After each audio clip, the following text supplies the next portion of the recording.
149 রানে all out Bangladesh. সত্যি হতাশার, সত্যি হতাশার।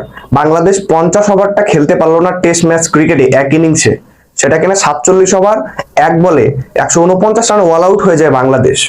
ইন্ডিয়ার হয়ে ডিস্ট্রাকটিভ বোলিংটা করেন জসপ্রীত বুমরা।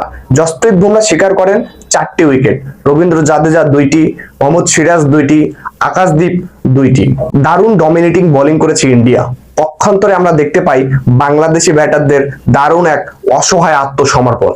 শুরুতেই উইকেট হারিয়ে মনোবল হারাচ্ছে বাংলাদেশি ব্যাটাররা। এই টেস্টে প্রথম ইনিংসে ইন্ডিয়া 376 রান সংগ্রহ করে, জবাবে বাংলাদেশ কিছুই করতে পারেনি, ন্যূনতম প্রতিরোধ গড়ে উঠতে পারেনি বাংলাদেশের ব্যাটাররা। 149 রানে অল আউট হয়েছে।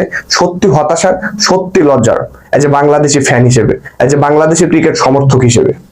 ইদানিংকালে বাংলাদেশের পেস বোলাররা ভালো করছে। সেই পেস বোলাররা তখনই ভালো করবে, আরো তারা মানসিকভাবে উজ্জীবিত হবে যখন আমার দেশের ব্যাটাররা ভালো কিছু করতে পারবে। বাট ব্যাটাররা যখন কন্ট্রিবিউট না করতে পারবে তখন বোলাররা কিন্তু ভালো কিছু করতে পারবে না। ক্রিকেট পুরোটাই টিম গেম, এখানে সবাইকে খেলতে হবে, সবাইকে কন্ট্রিবিউট করতে হবে। কিছু কিছু 50 চান্স হয় ক্যাচ ওঠে, সেগুলোকে নিতে হবে। যদি আপনি 50 চান্সকে 100-এ কনভার্ট করতে পারেন, দলের মধ্যে একটা স্পিরিট তৈরি হয়, দলের মধ্যে একটা উদ্দীপনা তৈরি হয় যে আমরা পারবো, আমাদের দ্বারাই সম্ভব।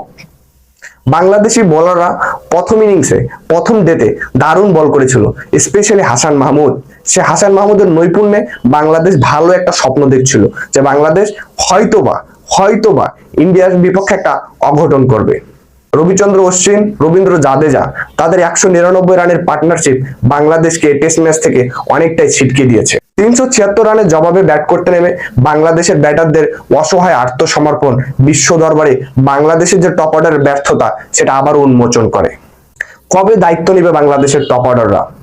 নাজমুল হোসেন শান্ত অনেক স্ট্রাগল করছেন, মমিনুল অনেক অভিজ্ঞ, মমিনুলের ফর্মে ফেরা উচিত, মমিনুলকে আরো দেখে খেলা উচিত। প্রথম বলে যখন গোল্ডেন ডাক হয়ে যায় মমিনুল, সত্যি আমাদের হতাশ করে, বিকজ এই মমিনুল বাংলাদেশের একমাত্র টেস্ট স্ট্যাটাসধারী ব্যাটসম্যান। মমিনুলের কাছে প্রত্যাশা অনেক, মমিনুলের কাছে চাওয়া অনেক। এই মমিনুল টেস্ট ক্যারিয়ারটা আরো উজ্জ্বল হোক, সেটাই প্রত্যাশা। দিন শেষে কি হলো? ইন্ডিয়ার লিড নিল 308 রানের। ইন্ডিয়া প্রথম ইনিংসে করে 376 রান, বাংলাদেশ প্রথম ইনিংসে করে 149 রান। 376 থেকে যখন আমরা 149 বাদ দিই, 227 থাকে।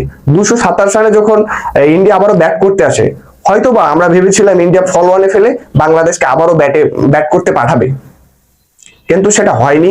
ইন্ডিয়ান ব্যাটাররা ব্যাট করতে চায়, নিজেদের ঝালিয়ে নিতে চায়, কারণ আপকামিং তাদের নিউজিল্যান্ড সিরিজ আছে। এই সিরিজে তারা ভালো ক্রিকেটটা খেলতে হবে, বা নিউজিল্যান্ড তাদের কাছে কঠিন প্রতিপক্ষ বলে মনে করে হয়তোবা ব্যাটাররা তাদের ব্যাটিং প্র্যাকটিসটাই করছে। এই টেস্টে বাংলাদেশ পরাজিত হবে তা বলার অপেক্ষায় রাখে না। এক শোচনীয় পরাজয় হতে যাচ্ছে হয়তো বাংলাদেশের। এরকম রেড সয়েল পিচে পেস বল দারুণই ইফেক্টিভ, আপনি যদি কোয়ালিটি স্পিন করতে পারেন তাও ইফেক্টিভ। যাই হোক, দেশটা আমাদের, দলটা আমাদের, ঘুরে দাঁড়াবে বাংলাদেশ, সেরকমই প্রত্যাশা আমি রাখি। এই বাংলাদেশের প্রতি আমার বিশ্বাস আছে।